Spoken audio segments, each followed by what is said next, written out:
I never expected an ordinary Tuesday evening to shatter everything I thought I knew about my family. I was at home, preparing dinner while my 5-year-old daughter, Sophie, colored at the kitchen table when my phone rang. My mother's voice trembled on the other end. "Olivia, your father, he's had a heart attack. We're at Memorial Hospital." The world seemed to tilt beneath my feet. My father, Michael Bennett, had always been the picture of health. Running marathons at 60, eating organic before it was trendy, and lecturing us endlessly about the importance of exercise. A heart attack seemed impossible. "I'm on my way," I managed to say, already reaching for my car keys. My husband James arrived within minutes to watch Sophie, giving me a tight hug before I left. "He'll be okay," he whispered. "Your dad's the strongest person I know." The drive to the hospital felt surreal. Memories flooded back. Dad teaching me to ride a bike, his proud smile at my college graduation, the way he cried when he walked me down the aisle. He had always been my rock, the one constant in a world of uncertainties. The emergency room was chaos. Nurses rushing past, monitors beeping, the sharp smell of disinfectant burning my nose. Mom sat in a plastic chair, her usually perfect makeup streaked with tears. She jumped up when she saw me, pulling me into a desperate embrace. "They're running tests," she said, her voice muffled against my shoulder. He was at his office when it happened. Thank God his assistant recognized the symptoms and called 911 immediately. I held her tightly, trying to be strong even as fear clawed at my chest. Dad had to be okay. He was only 62, too young, too vital to be lying in a hospital bed. Hours crawled by. My younger brother Marcus arrived, his law firm suit wrinkled, his face drawn with worry. We sat together in tense silence, jumping every time a doctor walked past. Finally, around midnight, a tired-looking physician approached us. "Mr. Bennett is stable," he said, and I felt my mother sag with relief beside me. "He's asking to see his daughter. Just one visitor for now." Mom squeezed my hand. "Go. Tell him I love him." I followed the doctor through sterile corridors, my heels clicking against the linoleum floor. Dad lay in a private room, looking smaller somehow against the white hospital sheets. Tubes and wires connected him to various machines that beeped steadily in the dim light. "Hey, Daddy," I whispered, taking his hand. His skin felt cold. His eyes fluttered open, focusing on my face with an intensity that made me uncomfortable. "Olivia," he said, his voice hoarse, "I need to tell you something. Something I've carried for 30 years. Dad, you should rest. We can talk later." His grip on my hand tightened. "No, it has to be now. If anything happens to me, you need to know the truth." "What truth?" He closed his eyes for a moment, as if gathering strength. When he opened them again, they were filled with tears. "I'm not your biological father. Your mother doesn't know. No one knows except me and your real father." The world stopped. Blood rushed in my ears as I stared at him, certain I had misheard. "What are you talking about?" Dad reached beneath his pillow with trembling hands, pulling out an envelope that looked old and worn. "I've carried this letter for 30 years. Read it. You'll understand everything." I took the envelope, my fingers numb. The paper was yellowed with age, the handwriting unfamiliar yet somehow familiar at the same time. As I began to read, my father's monitors beeped steadily in the background, marking the moments as my entire world began to unravel. "Dear Michael," the letter began, "by the time you read this, I'll be gone. Catherine doesn't know, and she can never know. but Olivia is my daughter. That night, the one you were away at your father's funeral, I've carried the guilt for years. Catherine was vulnerable, grieving over her sister's death, and I was there to comfort her. We both regretted it immediately. When she told me she was pregnant, I knew I had to leave. You're a better man than I ever could be. Love her, protect her, and please, forgive me. Daniel. I looked up from the letter, my vision blurring with tears. Daniel? Mom's brother-in-law?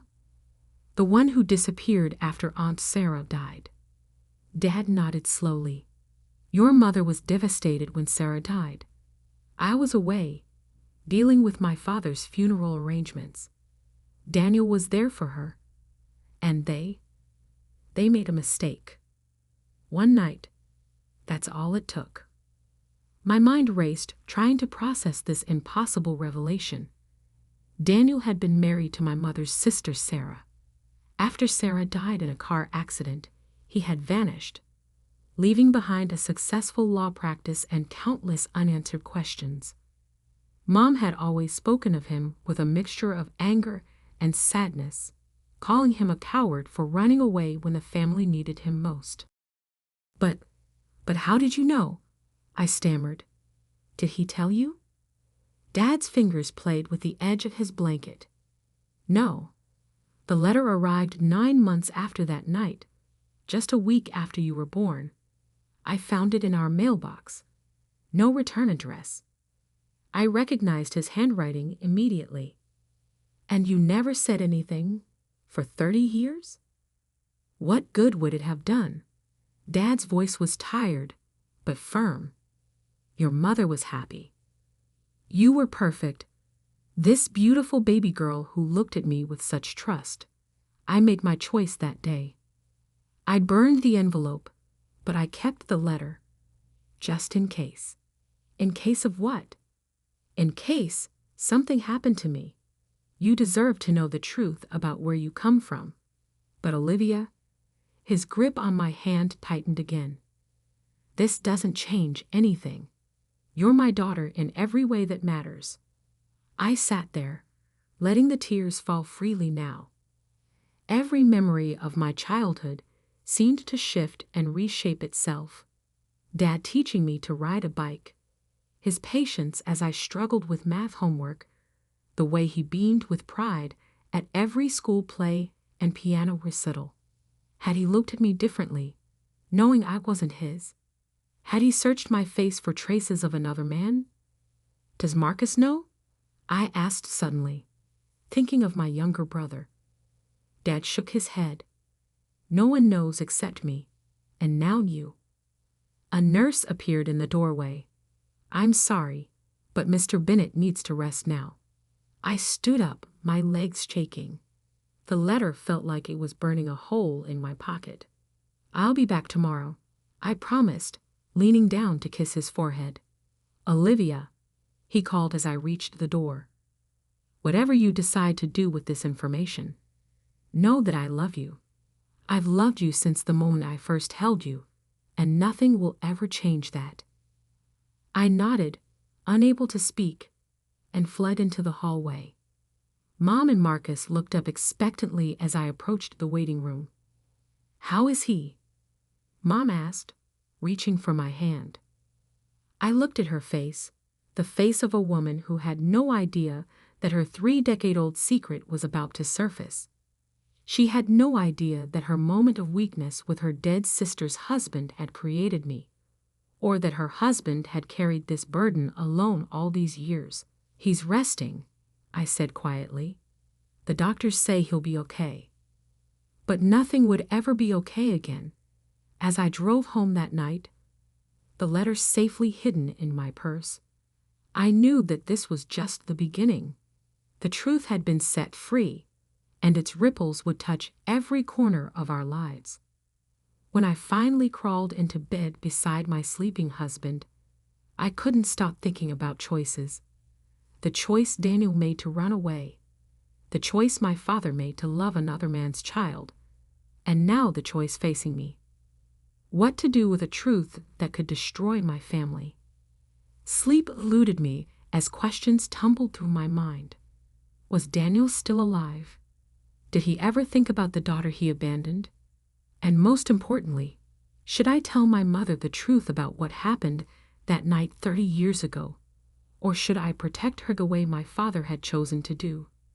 The morning would bring more questions, more decisions. But for now, I lay in the dark, my world forever changed by a heart attack and a 30-year-old letter that had finally found its way into the light. The next morning, I sat at my kitchen table staring at old family photos spread across the surface. My daughter Sophie had just left for school, and James was at work, leaving me alone with my thoughts and a stack of memories that suddenly felt like lies. I picked up a photo from my 5th birthday party. There I was, grinning with chocolate cake smeared across my face, while No, Michael, I corrected myself, though it felt wrong, looked at me with pure adoration. How many times had he searched my features for signs of Daniel? How many times had he wondered if today would be the day someone noticed I didn't quite look like him? My hands shook as I pulled out the letter again, studying the handwriting more carefully. Daniel Parker, my biological father. I remembered him vaguely from childhood, always at the edges of family gatherings before Aunt Sarah's death. Tall, with dark hair like mine. Quiet, but with a sharp wit that made everyone laugh. He disappeared shortly after Sarah died, and no one had heard from him since. My phone buzzed. Mom calling for the 3rd time this morning. I let it go to voicemail. How could I talk to her knowing what I knew? How could I look into her eyes and not blurt out the truth? Instead, I opened my laptop and typed Daniel Parker lawyer into the search bar. Hundreds of results popped up, but most were too recent or from other states. Then, buried on page 4, I found an old newspaper article from 1993. Local attorney Daniel Parker leaves prestigious firm. The article mentioned his departure from Stewart and Associates, one of the city's top law firms, citing personal reasons following his wife's tragic death. There was a photo my breath caught. I had my mother's smile. But those eyes? Those were undeniably his. My phone buzzed again. This time, it was Marcus. Liv, where are you? Mom's freaking out. Dad's being moved out of ICU today. I closed my eyes, guilt washing over me. In my obsession with the past, I'd almost forgotten about Dad's condition. I'm on my way, I promised. The hospital was quieter today, sunlight streaming through large windows. Mom sat beside Dad's bed, holding his hand while he slept. She looked up when I entered, her face drawn with exhaustion. There you are. I've been so worried. Why haven't you been answering your phone? Sorry. I mumbled, avoiding her eyes. Had to get Sophie to school, then got caught up with some work stuff. Dad's eyes fluttered open. When he saw me, something passed across his face. Fear? Regret? Before I could decipher it, Marcus burst in with coffee and bagels.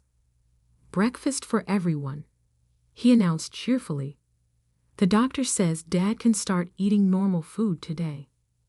I watched my mother fuss over the food, watched Marcus joke with Dad about hospital gowns, and felt like I was watching actors in a play. Did Marcus suspect anything? Would he hate me if he knew I wasn't really his full sister? After breakfast, Mom went to fill out some paperwork, and Marcus stepped out to take a work call.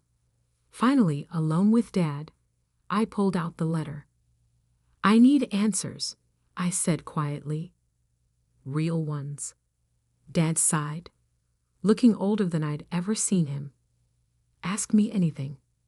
Did you ever try to find him after he sent this? Once, Dad admitted. About a year after you were born, I hired a private investigator. My heart skipped. And he'd moved to Europe, France specifically. The PI found that he'd started a new law practice in Paris. France, an entire ocean away. Had he run that far to escape his guilt? Or was there more to the story? Did you ever? I swallowed hard. Did you ever resent me? Knowing I wasn't yours? Dad's eyes filled with tears. Never. Not for a single moment. The day you were born, the nurse placed you in my arms, and you grabbed my finger with your tiny hand. In that moment, biology didn't matter. You were mine. I wiped my eyes. Why tell me now, after all these years? Because secrets have a way of coming out eventually, he said softly. And because you deserve to know your own story. But Olivia? He reached for my hand. Whatever you decide to do with this information, please be careful with your mother's heart. I nodded, but my mind was already racing ahead. Daniel Parker was in France. It wasn't much, but it was a start. That evening, after putting Sophie to bed, I finally told James everything.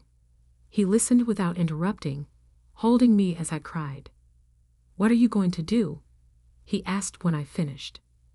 I don't know, I admitted. Part of me wants to forget I ever learned this. Go back to normal life. But I can't. I need to know why. Why he left. Why he never tried to contact me. Why? My voice broke. Why wasn't I enough for him to stay? James held me tighter. Whatever you decide, I'm here. We'll figure this out together. Later that night, I couldn't sleep.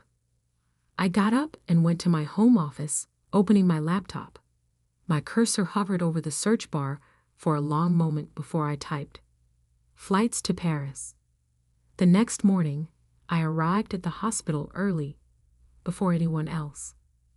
Dad was awake, looking stronger. I need you to tell me everything you remember about that time. I said without preamble.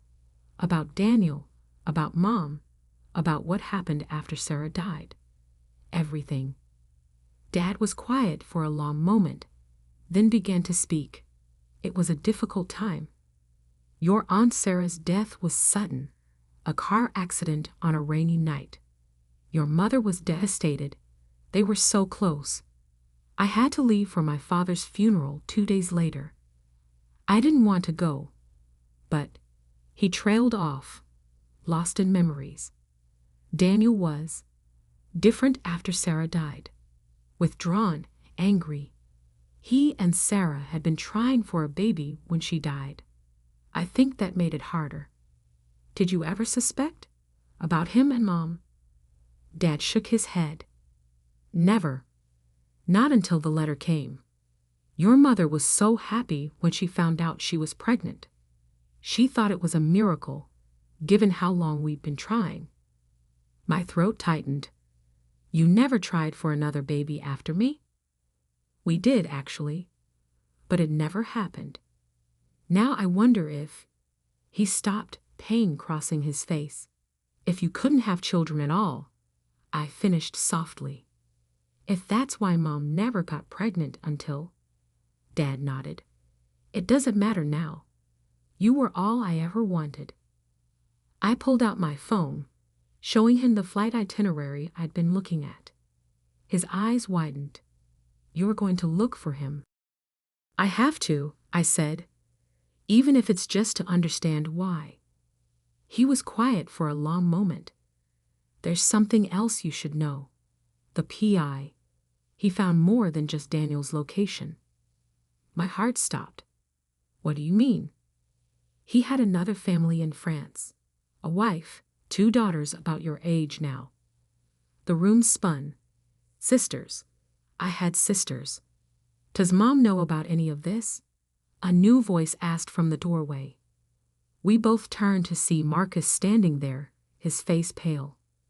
Horror washed over me. Marcus, I heard everything, he said quietly. How long have you known? Just since last night, I whispered. I was going to tell you. He walked into the room, closing the door behind him. My whole life, I wondered why we looked so different. Everyone always said I was Dad's clone. While you, he shook his head. It makes sense now.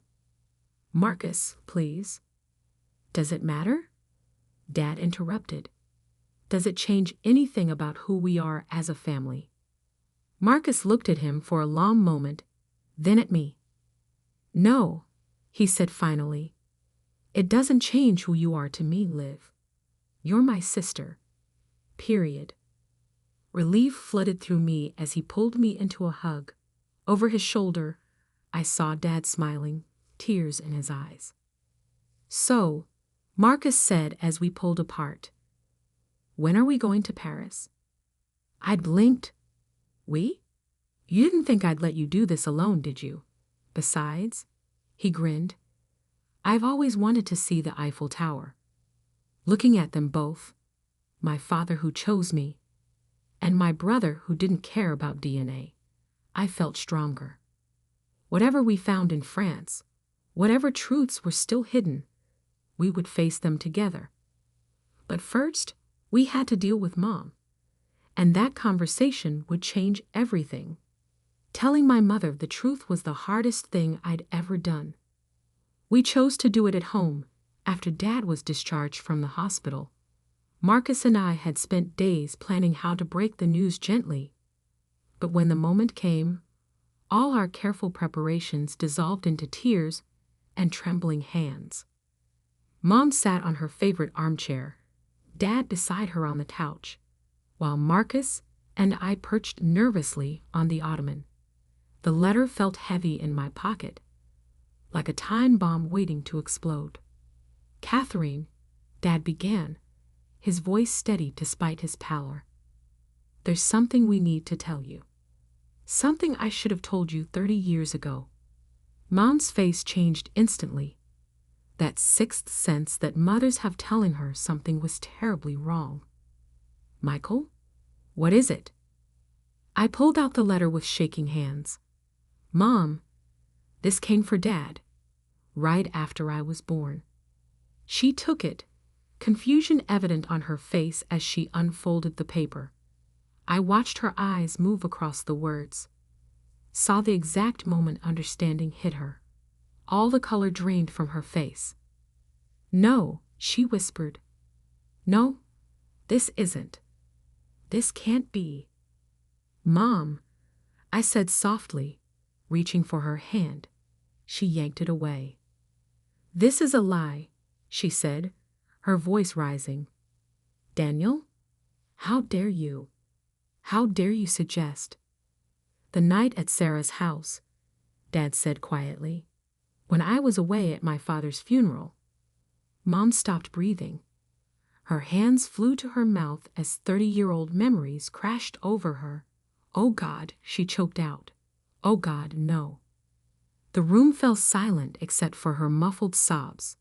I wanted to go to her, to hug her, but I didn't know if she'd accept comfort from me now. The living proof of her greatest mistake. Why didn't you tell me? She finally asked Dad, her voice raw. All these years. Because I loved you, he said simply, and I loved Olivia.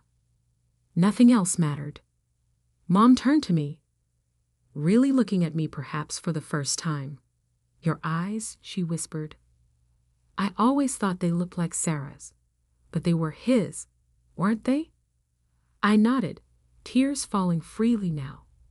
Does he know? Did you find him? Not yet, Marcus spoke up. But we know where he is. He's in France. Mom's head snapped up. France. He has another family there, I said softly. 2 daughters. Mom started laughing, a horrible broken sound that turned into sobs. Of course he does. Of course he built a new life while destroying ours. Mom, he didn't destroy anything, I insisted. Look at us. Look at our family. Our family. She stood up suddenly. Our family is built on lies. Your father, Michael, he raised another man's child, while you what? Dad asked. While you loved her? While we raised her together? While we created a happy life? I need air. Mom gasped, heading for the door. I can't. I need to think. We watched her go helpless. Dad started to rise, but Marcus stopped him. Give her time, he said. It's a lot to process. Mom didn't come home that night. She went to her sister Marie's house, leaving us all in a state of suspended animation. The next morning, I got a text from Aunt Marie. She's okay. She just needs time. A week passed. Mom came home, but things were different. She moved through the house like a ghost, barely speaking, barely eating. She couldn't look at me without crying. Finally, I couldn't take it anymore. I cornered her in the kitchen one morning. Mom, please talk to me. She turned away, but I grabbed her arm. Mom, I'm still me. I'm still your daughter. Are you? She whispered. How can you be, when everything I thought I knew about you was a lie? The only lie was biology, I said firmly. Everything else, every moment, every memory, every feeling, that was all real. She finally looked at me, really looked at me. I loved him once, she admitted quietly. Daniel, before he married Sarah. But he chose her, and I chose Michael, and we were happy. Then Sarah died, and everything fell apart. She sank into a chair, and I sat beside her. That night, I was so lost in grief, in pain. Daniel was there, and he understood because he was grieving too. It was just one moment of weakness. Do you regret it? I asked, not sure I wanted to know the answer. She reached out, touching my face. How could I regret anything that gave me you? We held each other and cried, 30 years of secrets washing away with our tears. 2 months later, I stood in front of an elegant townhouse in Paris' 16th arrondissement. Marcus stood beside me, holding my hand. We'd hired a private investigator who confirmed that Daniel Parker still lived here with his French wife, Isabelle. Ready? Marcus asked. I nodded, my heart pounding as I pressed the doorbell. A woman answered, elegant, late 50s, with a questioning look. Oi? Is Daniel Parker home? I asked in English. Her eyes narrowed slightly. Who is asking? My name is Olivia Bennett. I'm his daughter. The woman's face went completely white. Without a word, she turned and walked inside, leaving the door open. We heard rapid French being spoken, then footsteps. And suddenly, there he was, Daniel Parker, my biological father. He looked older than in the photos, his dark hair now gray. But those eyes, my eyes, were exactly the same. He stared at me like he was seeing a ghost. Olivia, he breathed. How? They had a heart attack, I said, my voice steady. He told me the truth. Showed me your letter. Daniel gripped the doorframe for support. I never thought. I hoped someday. Hoped what? I asked sharply. That I'd come looking for you. That I'd want to know why my biological father abandoned me before I was even born. Please, he said, come inside. Let me explain. The next 2 hours were surreal. We sat in his elegant living room while he told his story. How he loved my mother first, but thought she didn't love him back. How he married Sarah, trying to forget Catherine. how Sarah's death and that one night with my mother destroyed him with guilt. I couldn't stay, he said. Couldn't face Michael, knowing what I'd done. Couldn't look at Catherine without remembering. So I ran, came to France to start over, and never looked back. Marcus asked coldly. Daniel flinched. I looked back every day. I kept track of Olivia from afar. School achievements, graduations. I have a whole file. He disappeared into his study and returned with a thick folder. Inside were newspaper clippings, school photos taken from yearbooks, even a program from my college graduation. You were there? I asked, stunned. He nodded. In the back. I left before anyone could see me. Why didn't you ever reach out? Because Michael was a better father than I could ever be, he said simply. He loved you completely, without reservation. I was a coward who ran away. You deserved better than me. And your daughters here? Marcus asked. Did they deserve better too? Daniel's face crumpled. Sophie and Marie don't know about you. Isabel knows. She's the only one I've ever told.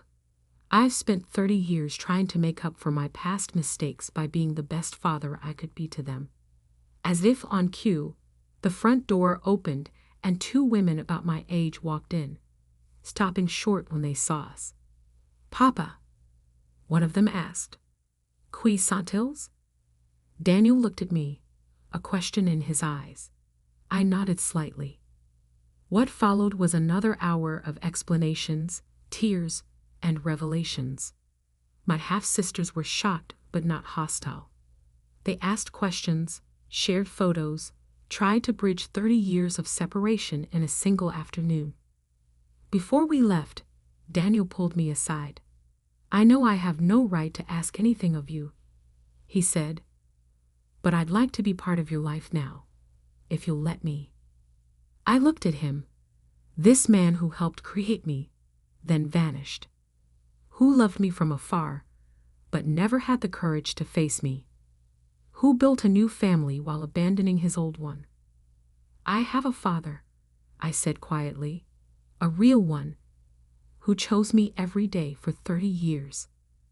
But I took a deep breath. Maybe we can start with coffee.